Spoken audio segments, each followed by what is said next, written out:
Assalamualaikum warahmatullahi wabarakatuh. Nah, kemarin saya membaca sebuah berita ya yang dilansir dari CNBC dan media-media lainnya di mana mereka memberitahukan bahwa ada 29 aplikasi pinjol legal yang terancam ditutup atau bangkrut. Nah, sebenarnya bukan bangkrut yang gimana-gimana, tapi ya kalau ditutup kemungkinannya akan sangat besar. Kenapa? Karena mereka kekurangan modal dan tidak memenuhi syarat serta aturan OJK, yaitu ya dana mengendap atau ekuitas sebesar 2,5 miliar. Sebenarnya harus 12,5 miliar sih, tapi per periode per kuartal ini itu mereka harus ada 2,5, nanti nambah lagi 2,5, nanti nambah lagi.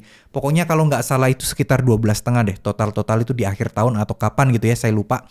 Nah, dari sini kita tahu bahwa sebenarnya OJK itu punya upaya loh untuk menjaga agar pinjol-pinjol itu tidak bertindak seenaknya. Terkadang banyak juga ya oknum-oknum ya, kita sebutnya oknum aja, itu pengen bikin perusahaan pinjol dengan modal yang minim dengan harapan meraup keuntungan dari bunga-bunga yang dibebankan kepada nasabah pinjol ya. Jadi mereka itu kalau modalnya sedikit, cash flow-nya nggak lancar, ujung-ujungnya apa? Ujung-ujungnya penagihannya akan memberikan kayak kesan pelanggaran-pelanggaran gitu loh. Ya mungkin tidak menghargai nasabah, penagihannya itu kacau banget, jahat banget, dan lain sebagainya. Ya karena apa? Karena mereka memang mentok cash flow mereka tidak kuat.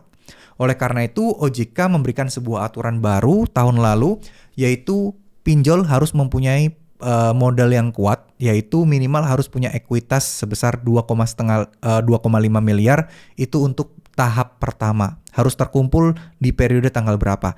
Dan sebenarnya ini banyak kemarin pinjol-pinjol yang tidak bisa menyanggupinya. Tapi makin ke sini makin ternyata ada loh pinjol-pinjol yang bisa makin, dan sisa 29 ini nih. Ya nggak tahu apakah nanti setelah mendekati bakal akan berkurang atau enggak. Yang jelas 29 pinjol legal ini terancam ditutup dan nggak boleh beroperasi.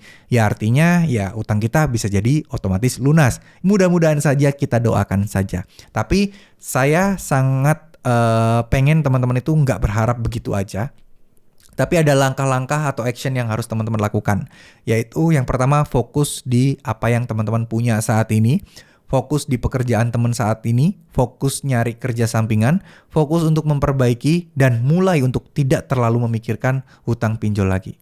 Karena semakin dipikirin, semakin berat dan semakin puyeng utang pinjol ini. Bener gak? Karena ya kalian akan disandra rasa kegelisahan dan kekhawatiran kalian terhadap utang pinjol ini. Oleh karena itu, ada baiknya kalau saya boleh saran buat teman-teman yang muslim, perbanyak ibadahnya. Sholat sunnahnya dikencengin, kalau perlu tahajud setiap hari. Yakinlah, saya sangat mempunyai keyakinan ketika kita mulai rutin sholat tahajud tiap hari selama 40 hari berturut-turut, insya Allah semuanya akan terasa jadi lebih mudah, semuanya dilancarkan sama Allah, dan saya yakinkan kepada kalian untuk tidak atau jangan berhenti untuk berdoa. Karena berdoa itu adalah obat dari segala-galanya.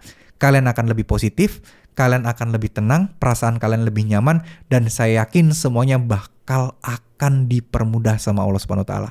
Ya, Bang, saya udah berdoa dari kemarin tapi nggak ada hasil. Coba dicek lagi. Kalau begitu coba perbanyak untuk istighfar. Siapa tahu ada dosa-dosa kecil kita sebelumnya itu menjadi penghambat rezeki kita.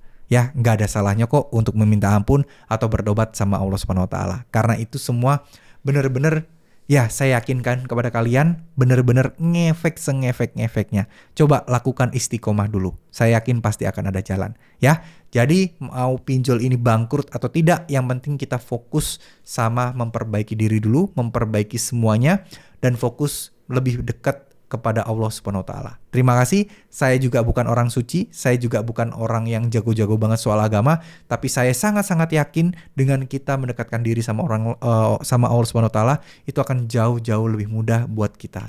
Oke? Terima kasih. Mohon maaf jika ada salah-salah kata. Wassalamualaikum warahmatullahi wabarakatuh.